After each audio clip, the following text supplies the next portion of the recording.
हमें एक national strategy चाहिए। शाजिया, आपसे शुरू करता हूँ। और अभी तक हमने देखा कि कोरोना के बाद से हुकूमत के बहुत से अच्छे काम भी होंगे, लेकिन एक जो फोकस्ड अप्रोच है, हमें डिसाइसिवनेस नज़र आनी चाहिए वफाक के अंदर, वो कम नज़र आई।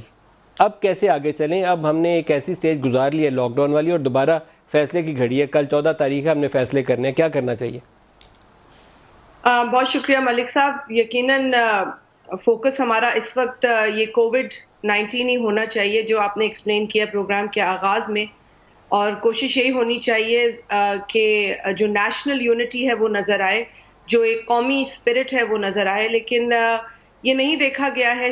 पहले कुछ दिनों में तो बिल्कुल ही नहीं देखा गया, और फिर कुछ मामलात जो हैं वो बेहतर होने लगे, और यकायक कल फिर वफाकी हुकूमत के कुछ चंद नुमाइंदों को ड्यूटी दे दी गई कि वो आकर आए बाएं शाएं बातें करें। मैं तो उन बातों का जिक्र भी नहीं करना चाहती, क्योंकि मैंने इतनी अजीब किस्म की प्रेस कॉन्फ्रेंसेस कल देखी हैं कि उस पर तबसरा भी बनता नहीं है। लेकिन बहरहाल टाइम का ज़ियान ना करते हुए, वक्त की नज़ाकत और कोरोना वायरस की ग्रेविटी को देखते हुए, मेरा ख्याल है हमें अपने फोकसेस वहीं रखने चाहिए। और जिस तरह आपने कहा, नेशनल यूनिटी नज़र आनी चाहिए। अफसोस से कहना पड़ता है कि 26 फरवरी को पहला केस आता है, और 13 मार्च को पहली मीटिंग वज़ीर आज़म साहब करते हैं। खैर, ये चीज़ें भी अब माजी की हो गई, लेकिन हम उस डिले रिस्पॉन्स को तो देखें जो हमारी जानिब से हुई है। और लॉकडाउन को भी अपनी मर्जी जैसे लॉकडाउन करना है, जो इंतज़ाम करना है।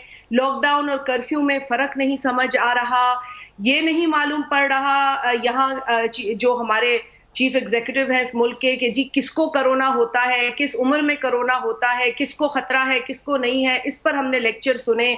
हत्ता कि आज भी अगर आप टेलीफोन कॉल पीटीए का वो रिकॉर्डिंग सुन ले, तो वो कहते हैं कि जी कोरोना जो है उससे डेथ नहीं होती है। मतलब इस कदर रियलिटी से हटकर स्ट्रेटजी जो है वो वफाकी हुकूमत की थी। लेकिन फिर भी हम ये इल्तिजा आपके तवज्जुह से करते हैं। मैं आपके प्रोग्राम के तवज्जुह से करूंगी कि खुदारा यूनिफॉर्म पॉलिसी करें। आज एक मीटिंग हुई है, मुझे उसके नताइज नहीं पता, अल्लाह करे कोई अच्छे यूनिफॉर्म नताइज उसके आए। अगर लॉकडाउन की तरफ हमें मजीद जाना है और लॉकडाउन को बढ़ाना है, तो ये लॉकडाउन पाकिस्तान के लेवल पे होना चाहिए। ये नहीं है नदीम साहब कि मैं अपना घर महफूज कर लूं और बाहर जो होता है वो बाहर आग लगी हो लेकिन मैं अंदर बैठूं। आग बुझाने के लिए पूरा मोहल्ला, पूरा शहर, पूरा सूबा और दीगर सूबों को मिलकर काम करना पड़ेगा। और ये एक छोटी सी बात है, इसमें ना कोई रॉकेट साइंस है, ना कोई पेचीदा बातें हैं जो समझ से बालातर हो। इसको समझाने में हमें एक दूसरे को इतना वक्त क्यों लग रहा है?